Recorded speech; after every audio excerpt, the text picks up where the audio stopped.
Malam tadi sekitar jam 11-an, di tengah gerimis dan dinginnya malam, aku dan temanku kembali ke masjid karena HP temanku tertinggal di kamar masjid.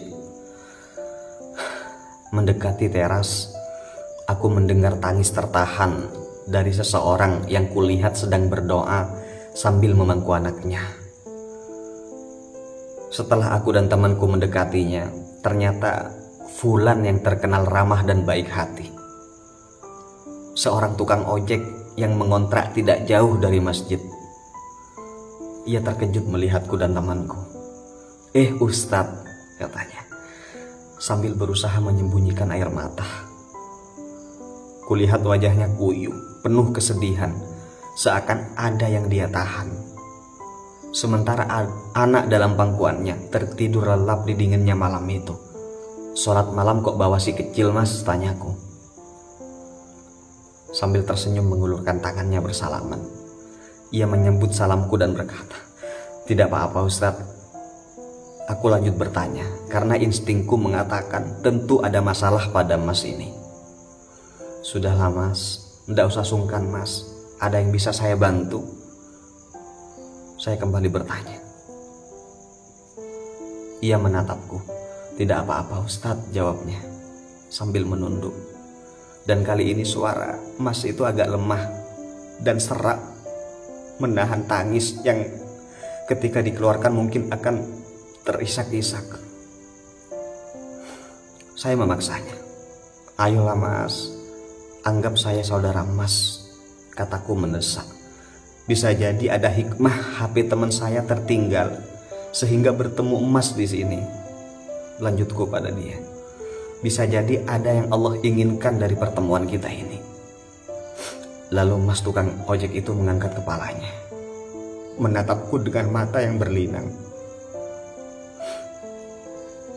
"Dari kemarin saya belum makan Ustadz," katanya terisak. "Sedangkan anak istri saya hanya makan sepiring lontong pagi tadi. Saya sudah berusaha, namun saya malu harus meminjam ke siapa lagi. Orderan ojek pun sepi, lagian motor saya tak ada bensinnya Ustadz." Air mataku berlinang mendengar. Temanku juga menangis di sebelahku.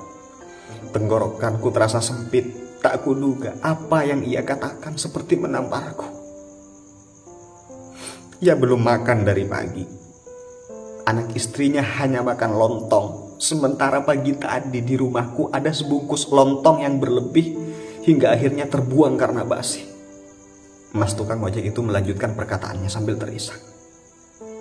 Aku berpikir, mungkin saja dengan datang ke masjid yang penuh berkah ini sebagai tamu Allah sambil membawa anak, doaku akan lebih makbul Ustaz. Aku berharap ada rezeki dari Allah untuk kami makan malam ini. Aku tak tahu harus bagaimana lagi Ustaz. Pungkasnya sambil menundukkan kepala menghapus air mata. Sambil terisak, temanku pengurus masjid itu berkata, "Sungguh saya merasa sangat bersalah. Saya malu kepada Allah. Di saat kami pengurus masjid berencana membangun ini dan itu, program ini dan itu, ada warga kami yang tidak makan. Di saat kami ingin mengganti warna cat masjid, ada bayi yang tidak bisa menyusu karena ASI ibunya kekeringan. Di saat kami punya simpanan kas ratusan juta, ada yang tidur di gelap dan dinginnya malam dalam keadaan lapar." Saudara beriman, semoga bisa menghentak sanubari kita bersama dengan kejadian ini. Ini kisah nyata. Mulai saat ini, lihatlah tetangga sekeliling kita. Mungkin di antara rezeki kita ada rezeki mereka yang Allah titipkan melewati jalan kita, melewati rezeki kita.